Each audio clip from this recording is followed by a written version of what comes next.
My son sat there, smug and arrogant, like a man who had already claimed victory, legs crossed in a figure-4 position, whistling softly, with a crooked half-smile that seemed to stamp the message, "The inheritance is mine." His contemptuous eyes glanced at me, seeing me as just an outsider to the $38.2 million his mother left behind. But then the lawyer read a single sentence. Instantly, that triumphant grin vanished. Justin's face darkened. He shot to his feet, his chair crashing hard against the wall. Slamming both hands on the table, he erupted into a scream so violent the very office walls seemed to tremble. And that was only the beginning of his downfall. Before we continue, please subscribe and let us know where you're listening in the comments.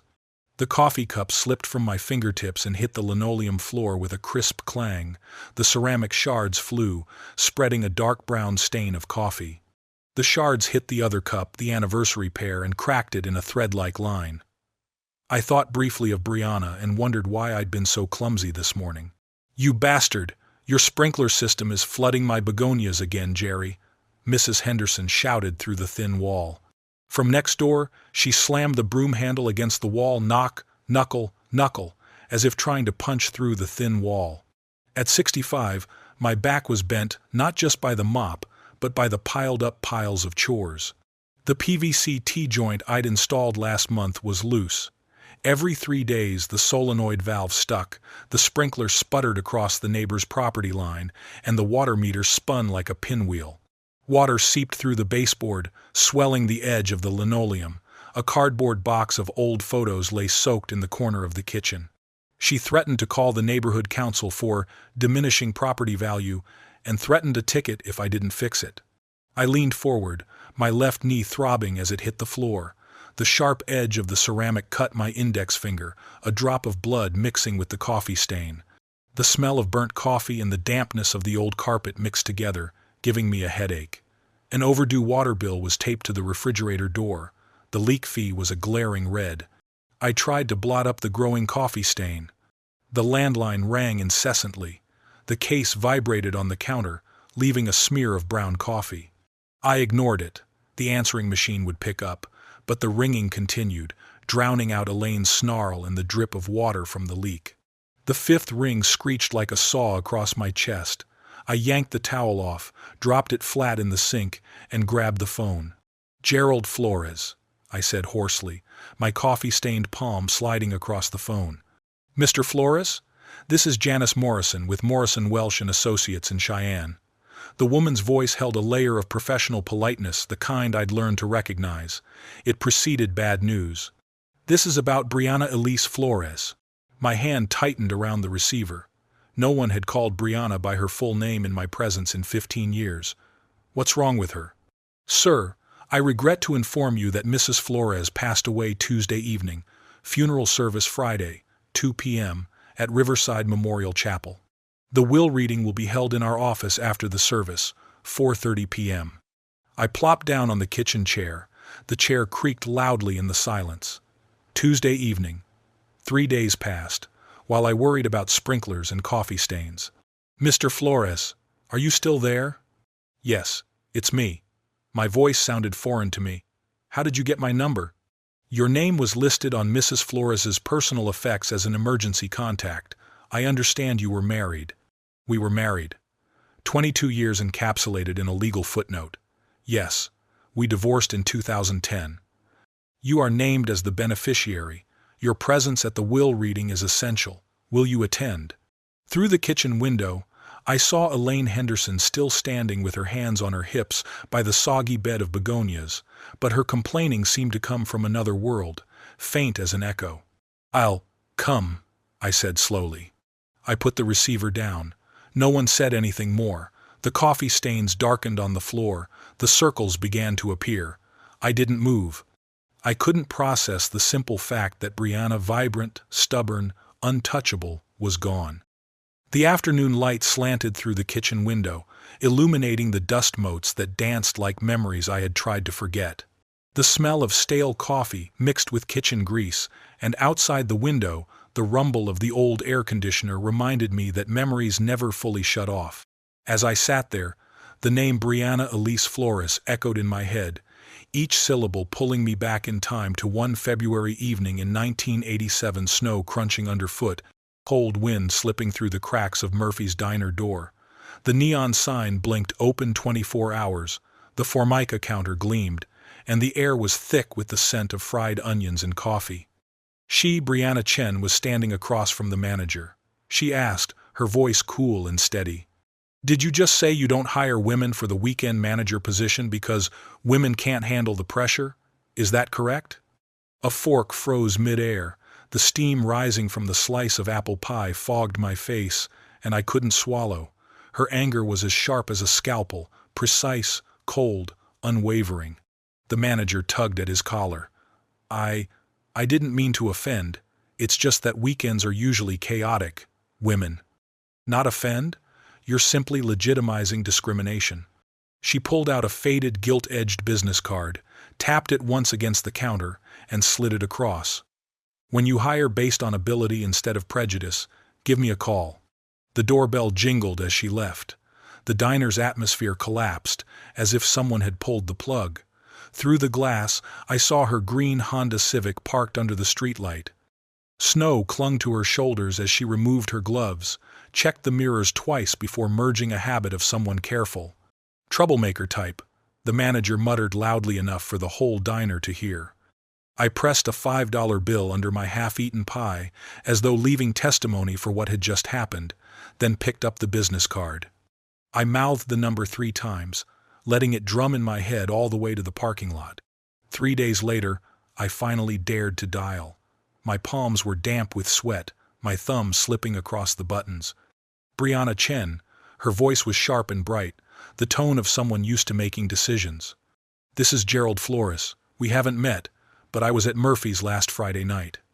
"The stranger with apple pie and a generous tip? May I invite you to dinner at a place where talent is respected more? Are you asking me out on a date, or do you need business consulting at an hourly rate?" "Definitely a date. But if you have any tips on convincing extraordinary women to say yes, I'll gladly pay the fee." She laughed for real. "Saturday, Romano's on 3rd Street, 7 o'clock. That night Romano's was warm and glowing, the smell of roasted garlic and olive oil filling the hallways, golden light making her black dress even sharper. We talked for 3 hours about everything except work, California childhoods, my shifts at the power plant, old movies, new books. She laughed when I confessed to flooding my apartment once while trying to fix a leaking faucet, and I knew I was falling. 6 months later, in the very same Murphy's diner, I slid a ring across the Formica counter to the exact spot where she had once placed her card. "Will you marry me, Brianna Chen?" She said, "Yes," before the question even fully left my lips. Our wedding day bloomed under the September sun, the kind of weather that made the promise of forever sound like more than a cliché. Brianna wore her grandmother's gown, altered to fit her perfectly, and carried a bouquet of wildflowers we had picked that very morning. The hem of her dress brushed against dew-soaked grass. The scent of daisies and lavender followed with every step she took. My hands trembled so much that the ring wobbled slightly before it slipped snugly onto her ring finger. "Forever?" she whispered, a word softer than the wind yet heavy as a lifetime. Justin was born 2 years later. The hospital room smelled faintly of antiseptic. Justin's raw red cry tore through the silence we had once known. Even as she cradled him, Brianna's eyes flicked toward a copy of Fortune left on the shelf, her finger marking the corner of a folded page. The boy grew, and Brianna's career expanded like a favorable gust of wind. When he was 7 years old, Brianna bought him a top-of-the-line personal computer, an expense that exceeded my monthly salary. I suggested teaching him to fish. She only laughed, short and cold, like the slice of a blade through paper. We moved to Hillrest Avenue, into a house with 3 bathrooms and a kitchen island the size of a conference table. The island had 12 drawers, their stainless steel handles gleaming so brightly they reflected greasy fingerprints. The new refrigerator dispensed ice through the door chunks, clattering out as if bragging about convenience. Parties arrived as regularly as business trips. I wore my best shirt, but among them, words like EBITDA and restructuring sounded like the jargon of some distant tribe. "Gerald works at the power plant," Brianna would say, her voice dropping half a note, as if asking the room for permission. Justin, however, fit right in, swimming in that world like a fish in water. At 12 years old, he mimicked adults' comments about wine at restaurants I could never afford. "You wouldn't understand, Dad," became his favorite refrain, always accompanied by the sigh of someone who believed he already knew better than the world. By the time he turned 15, his birthday resembled a networking event. Catered food, a hired MC, business cards stuffed thick in suit pockets. The night before, staff delivered flower arrangements taller than me. "Look at this embarrassing," I said. "He's 15, not 50. "Connections are capital," Brianna replied, adjusting the centerpiece with the precision of a boardroom negotiation. "These strings are what pull the future closer. To be a child," she concluded, "is a luxury we cannot afford. This world grades you on a competitive curve." I remembered my own 15th birthday, a fishing trip with my father, a homemade cake, gifts wrapped in comic strip newspaper perfect in its simplicity. That night, beneath the glare of the party lights, I caught him standing alone, his shadow quivering on the chlorine-blue water adrift amid the glittering celebration. "You okay, son?" He straightened instantly, zipping himself into a cloak of composure. "Of course, why wouldn't I be?" For just a flicker, I glimpsed the bewildered child hiding beneath the fragile polish, a small crack sharp enough to pierce my heart. That party marked the beginning of the end. 10 years later, it was like watching a slow-motion landslide. You could see every boulder breaking loose, hear the soil crack, yet there was no way to dodge it, no way to stop it. The dinner table now held a laptop stand, noise-canceling headphones hung over the chair back. Even the salad plate sat beside a meeting notebook. The chair across from me stood empty. On it lay an iPad streaming Zoom, the dry voice of a CFO cutting through the clatter of knives and forks. Vacation plans were replaced by postponement notices. Airline tickets rescheduled 3 times. Half-packed suitcases gathering dust. A wall calendar scribbled over with jagged red arrows. Justin's exam schedule collided with board meetings. Urgent emails always outranked graduation photos. "You don't understand this kind of pressure," Brianna said, her eyes fixed on the screen, her fingers still scrolling through emails. But I knew pressure. One notch drop on the power grid, and an entire town plunged into darkness. That was pressure in service of a community, not a profit margin. By the time Justin graduated high school, he was a stranger under my own roof. My texts earned nothing more than a scene receipt. Sunday lunch was reduced to a 15-minute appointment. I suggested a trade school alongside college applications. Before I could finish, he looked at me as if I had suggested he learn sword forging in the Middle Ages. "You've settled for mediocrity. I won't do the same." The phrase "settled for mediocrity" struck my chest like a baton. I swallowed dryly, my throat burning raw. College only polished his contempt.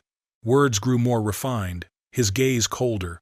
He would point at utility bills taped to the fridge and lecture about optimization, as though reciting a slide deck. "Mom started with nothing and built an empire," he said. As for me, 20 years at one station, as though stability itself were a personal failure. The final rupture came during his senior year. Brianna was working 100 hours a week, her inbox filled with emails sent at 3:17 a.m., her coffee mug stained from endless nights. I managed everything at home, my hands cracked with dish soap, drawers plastered with sticky note reminders. She missed Justin's graduation. The seat beside me in the bleachers was empty, his honor certificate resting cold upon it. At midnight, the kitchen lights cast a harsh glow across the stone counter. Emails pulsed on her phone like a heartbeat. "Enough, Brianna. Sometimes family has to come first." "Everything we have is because of me," she replied, eyes never leaving the screen. "And everything we've lost?" I asked. She lifted her head slowly, as if hearing a foreign language. "We're no longer a family," she said flatly. "We're an agreement that has expired." The divorce stretched on for 6 months. Each week another draft arrived, confidential watermarks stamped across, an index of assets as long as a ledger. I kept the Maple House. Footsteps echoed in empty rooms, curtains hung askew, outlets bore the marks of hooks once fastened there. "Your simplicity is toxic," Justin said, removing his keys from the rack without meeting my eyes. Then he left with his mother. I sat alone among cartons of memory. A box labeled Wedding Photos, 1990, crushed at the corner, a cracked frame exposing its silver backing. 15 years later, the afternoon light fell slowly outside the window. The coffee sat cold, a shard of ceramic pressing into my heel each time I shifted the chair. Somewhere across town, people were tying white bow ties and printing obituaries. And I sat here, wondering why the name Gerald Flores appeared in the will. The 3 days between Janice's call and the funeral passed as though suspended on a fragile thread. I cleaned the apartment twice, pressed my only suit, rehearsed conversations that would never take place. Each morning I considered not going. Each night I signed my name to the promise that I would. On Friday morning, the May wind in Wyoming was damp and cold, my breath fogging the bathroom mirror. The reflection staring back was older than I felt inside. Silver where there had once been brown, folds etched like a map of quiet disappointments. The road to Riverside Memorial Chapel took me past peeling painted apartments, then into rings of sloped-roof middle-class homes, and finally to the trimmed lawns and stone-fronted houses where Brianna's friends lived. The Gothic chapel stood dark, the mingling scent of lilies and polished wood heavy in the air. I eased my 15-year-old Honda between a row of Lexus and Cadillac. The faint squeal of the brakes sounded like an apology. Inside, a low murmur. Valuation, restructuring, trust fund, threaded through the mahogany pews. About 200 black suits, gleaming watches, stained glass windows spilling violet and green across hair. I slid into the last row, the carved wood pressed cold against my elbow. A woman nudged her companion, whispering, "That's the ex-husband, after everything he did to her." I had learned long ago, never wrestle with stories designed to simplify you. "Dad." The words sliced through the murmur like a blade. Justin strode down the aisle, his face masked with suspicion and anger. Polished steel glinted at his wrist, the sharp chill of cologne trailing him. "What are you doing here?" His voice rang beneath the vaulted ceiling, dragging every gaze toward us. "I came to pay my respects. You forfeited that right 15 years ago," nods scattered outward like ripples on water. "I'll sit in the back, say nothing, and leave when it's over." The air conditioner hummed faintly, wood creaked, a cough cracked the silence. Justin turned, his voice that of a prosecutor before a jury. "Apologies for the interruption. This is Gerald Flores, the man who split assets, played the victim for 15 years, and held back the finest woman this town ever produced." "That's enough, Justin." My voice was low but cut sharp. Every sentence of his cleaved 22 years of marriage into a list of grievances. I straightened. "I loved your mother for 40 years, 22 as her husband, 18 as the man praying for her peace. I came to keep a promise, not to claim a title." The clock ticked, candle wax falling in threads. The funeral director's voice rose. "We begin in 5 minutes." Order tightened again like a drawn cord. Justin cast me a slicing look, then strode to the front pew reserved for family. As conversations gradually resumed, I caught fragments. "Poor Justin. He shouldn't have come. It's all in the past." The scent of expensive perfume mixed with lilies burned my throat. A few sighs of pity for Justin, a few sympathetic nods. No one looked at me for more than a beat. I stayed. Brianna Elise Flores's portrait on a wooden stand, the microphone crackling, words of praise about her vision and overcoming obstacles flowing like a memorized script. The background music pressed forward in rhythm, the chorus of triumph over adversity, forcing the room into a single emotion. When the service ended, the stream of mourners passed by me as though I were a support pillar. Their hands clasped Justin's, their eyes moving straight past me. I waited until only the creak of pews and the rustle of programs remained. "Mr. Flores." The voice was deep, clear, cutting through my thoughts. "Daniel Morrison, of Morrison, Welsh and Associates." Navy suit without a wrinkle, leather briefcase polished to a soft sheen, metal-rimmed glasses settled neatly along the bridge of his nose. As the hymn faded and the funeral director offered closing words, fatigue draped over my shoulders like a wet coat. A few more minutes, and I would have slipped out the side door, driven back to the silence of my apartment, folding today's humiliation into a drawer. Wallet snapped shut, shoes clicked on tile. Someone coughed the signals of a ritual drawing to its end. Justin stood at the front of the aisle, distributing nods like rubber stamps, precise, correct, well-rehearsed. A few glances slid over me, as if I were just another passerby. The voice rose again behind me. Daniel stepped forward with steady strides, his suit still crisp after the long service. "My condolences," he said, extending his hand. The handshake was warm and firm, his gaze unflinching. "She specified every detail," Daniel continued, "from the lilies to the order of the speeches." Then he inclined his head slightly. "I need to meet with both you and Justin at my office for the will reading." "Both of us?" Justin arched a brow. "Is that really necessary? I mean, he doesn't need to be there." Ended D. "His presence is legally required," Daniel replied.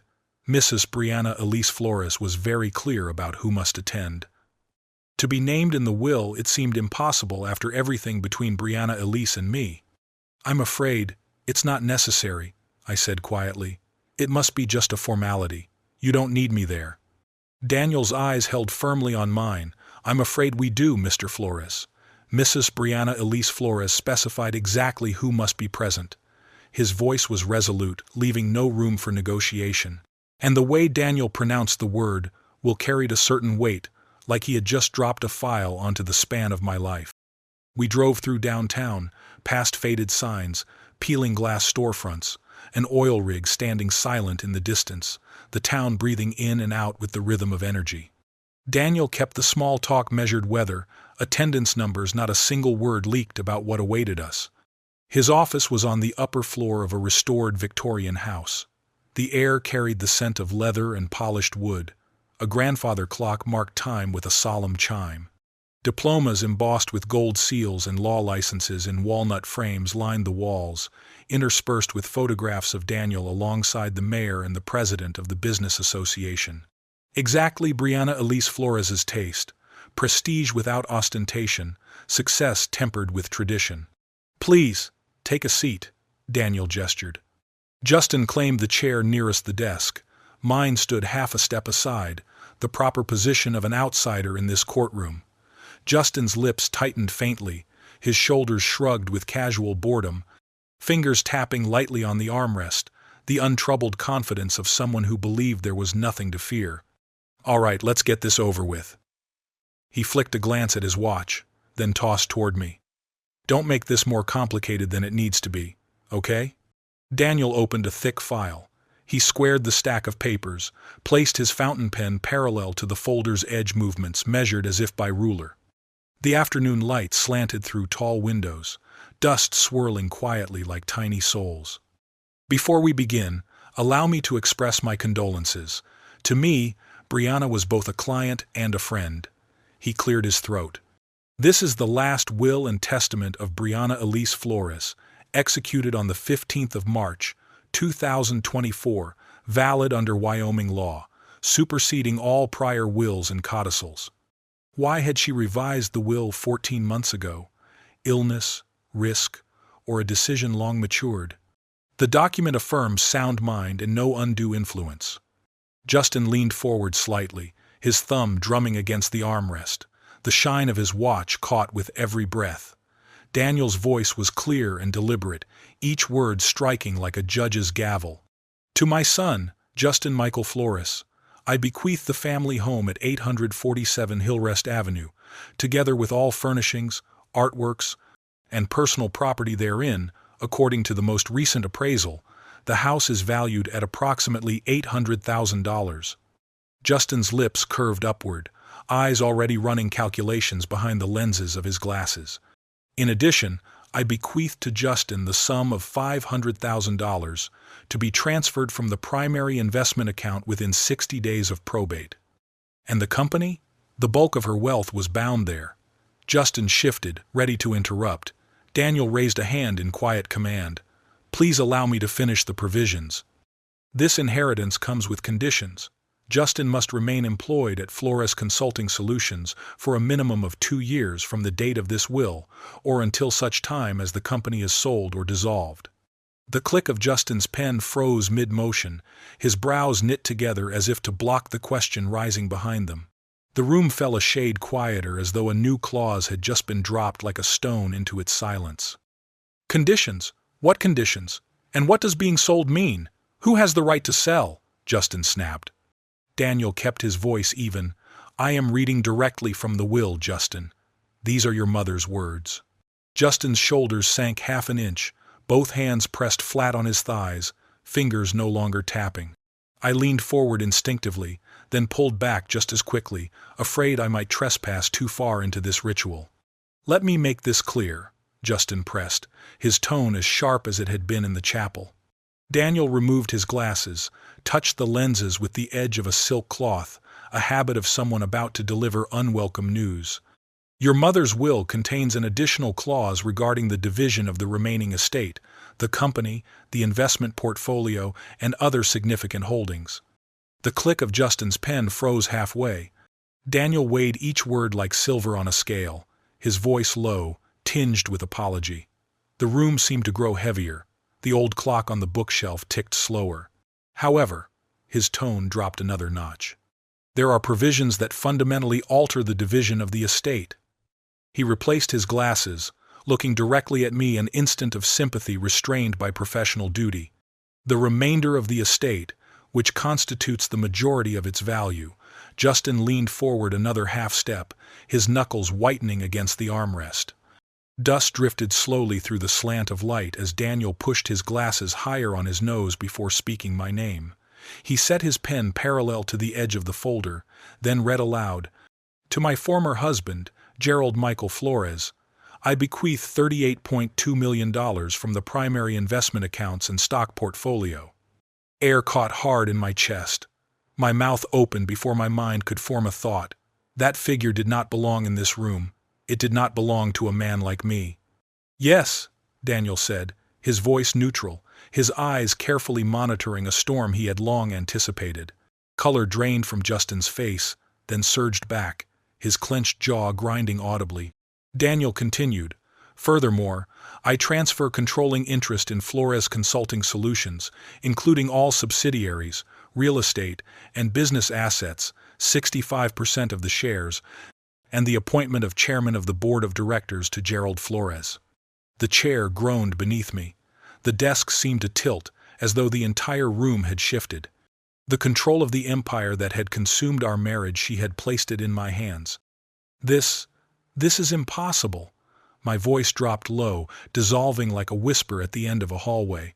"There must be some mistake in the paperwork." "I assure you, Mr. Flores, there is no mistake.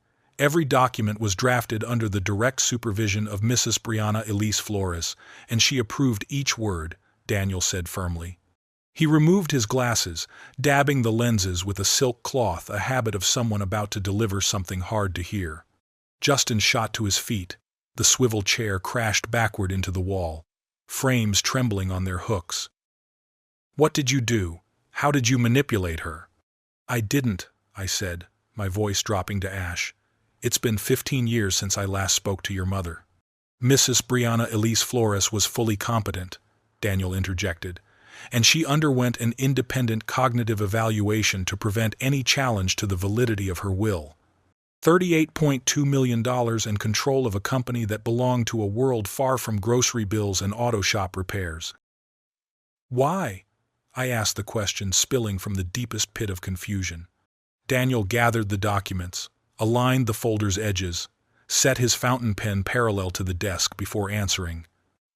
"She left instructions for that question, a personal message addressed to you, to be read after the provisions. After 7. "A personal message for him?" Justin spat. "And I'm excluded from everything that matters?" "You receive $500,000 and the Hillrest house. That's a substantial inheritance by any measure." Daniel kept his calm.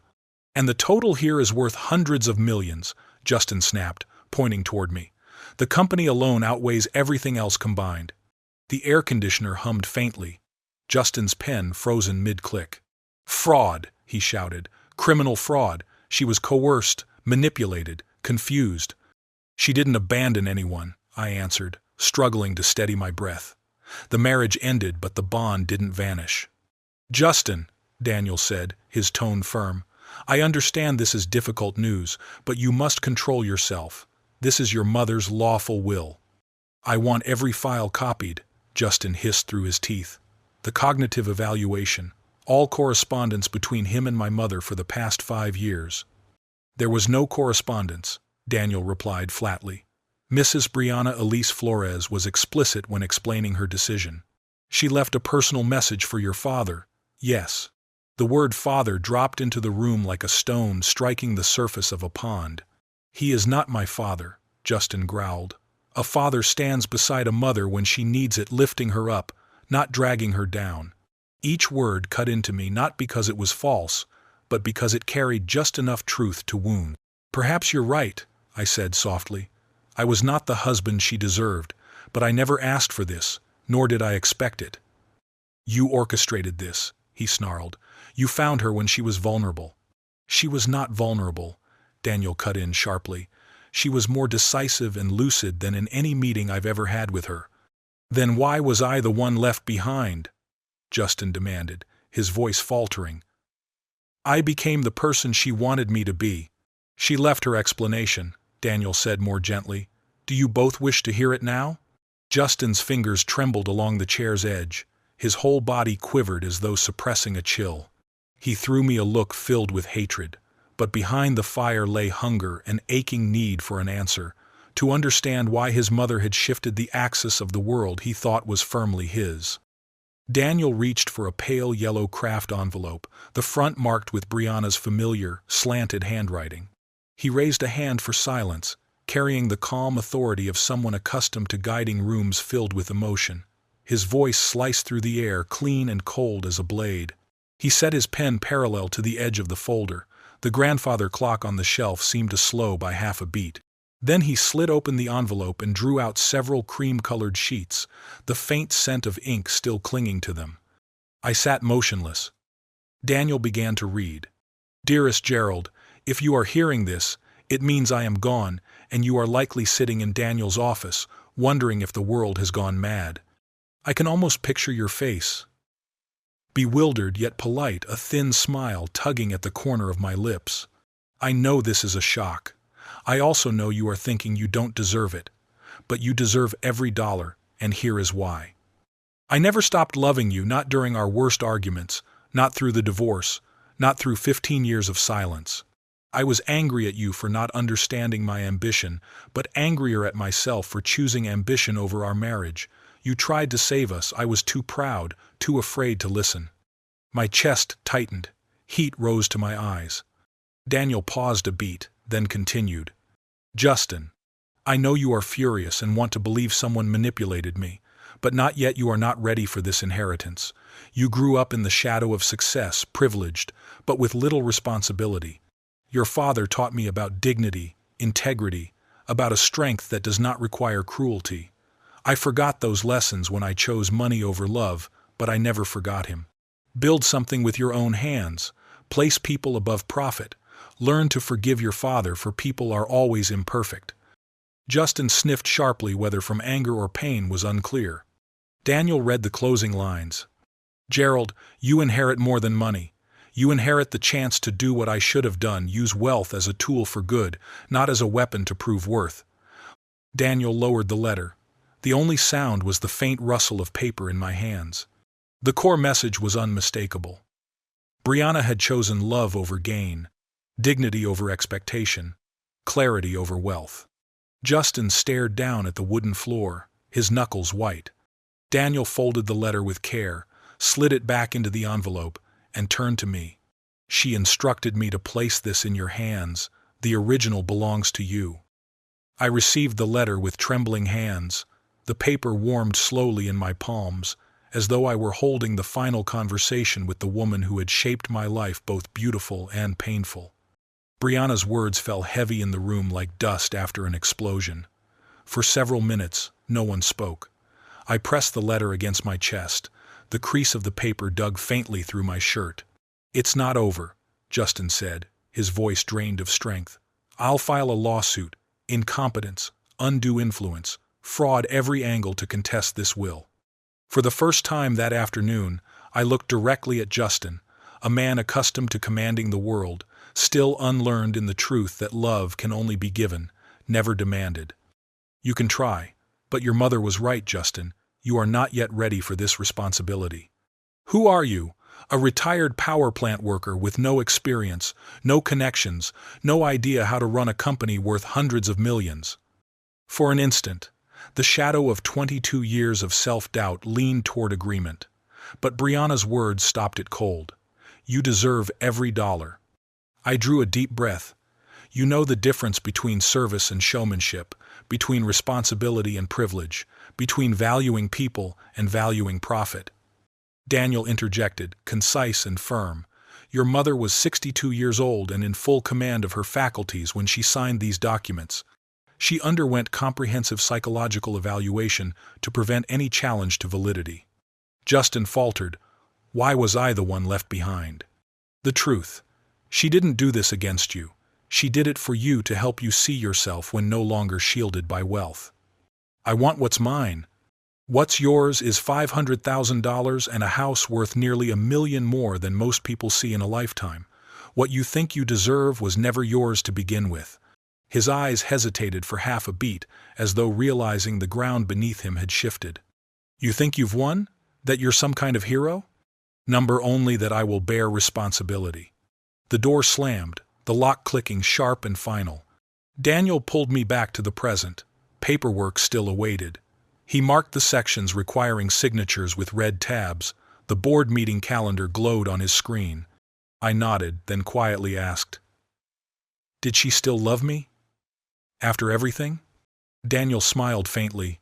"Gerald, every time we met, she spoke of you, of the man who taught her that success without character is nothing more than expensive failure." I stepped out of the office. The afternoon sun felt warmer by a shade, the wind clear as though the glass of the world had been freshly wiped. I had work to do, responsibilities to shoulder. Justice is not revenge, nor vindication, it is recognition. Character outweighs credentials. Patience outweighs privilege. And love, when true, does not die. If this story touched your heart, please click like to show your support, subscribe to the channel, and turn on the notification bell so you won't miss the next episode. And leave a comment sharing the part that moved you most, the lesson you took away, or the topic you'd like us to tell next.